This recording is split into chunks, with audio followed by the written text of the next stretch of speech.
मुलाच्या वाढदिवसाच्या दिवशी आईचा मृत्यू झाला।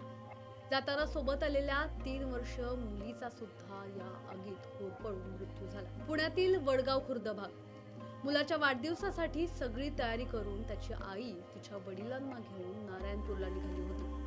देवदर्शन झाल्यावर घरी येऊन मुलाचा वाढदिवस मोठ्या उत्साहात साजरा करायचं असं ठरलं। ती घरातून बाहेर पडली आणि शेजारीच राहत असणारी 3 वर्षांची मोक्षिता सुद्धा तिच्या मागे लागली। हे सर्व कुटुंब घरातून देवदर्शनासाठी बाहेर निघालं। देवदर्शन झालं आणि पुन्हा घराकडे निघाले। ते त्यांच्यासोबत जे घडलं ते अतिशय भयानक होतं, कारण मुलाच्या वाढदिवसाला स्वाती नवलकर पोहोचलीच नाही।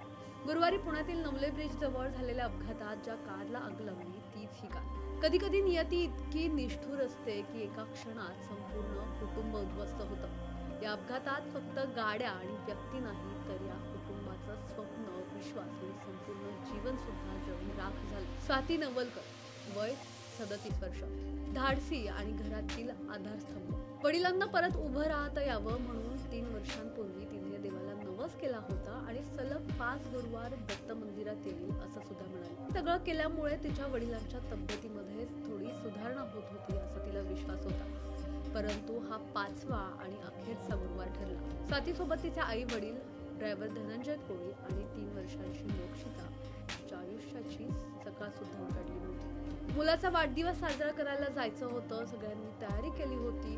हास्याचे क्षण डोळ्यासमोर होते, पण घरी पोहोचण्याआधीच एका कंटेनरने त्यांचं आयुष्य संपवलं। जळालेली कार, 2 कंटेनरमध्ये चिरडून गेलेलं कुटुंब आणि जेव्हा मृतदेह बाहेर काढले तेव्हा 3 वर्षांची मोक्षिता तिच्या कुशीत होती। जणू तिने स्वातीला अखेरची घट्ट मिठी मारलेली। स्वाती यांच्या मागे त्यांची 2 मुलं आहेत। या आईच्या 2 मुलांचं जग आता दिशाहीन झालं।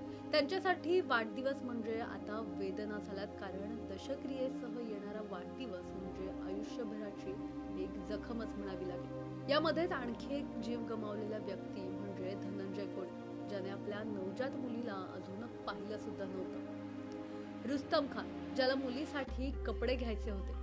ही केवळ नावं नाहीयेत तर त्यांची स्वप्न जी रस्त्यावर जळून विझली। मात्र या घटनेनंतर बरेच प्रश्न उपस्थित होतात। काही स्थानिकांनी या भागांमध्ये आंदोलन केलं आणि या घटनेचा निषेध व्यक्त केला, तर काही बड्या राजकारण्यांनी तिथे जाऊन पाहणी केली। मात्र अजूनही तिथली परिस्थिती जैसे ते आहे। तर बऱ्याच राजकारण्यांनी सुद्धा तिथे जाऊन पाहणी केली, मात्र अजूनही तिथली परिस्थिती जैसे थे आहे। त्यामुळे आता नवले पूल परिसरात काही कारवाई होणार का आणि इथे असणाऱ्या या तीव्र उतारामुळे होणारे अपघात आता हे थांबणार का हे पाहणं महत्त्वाचं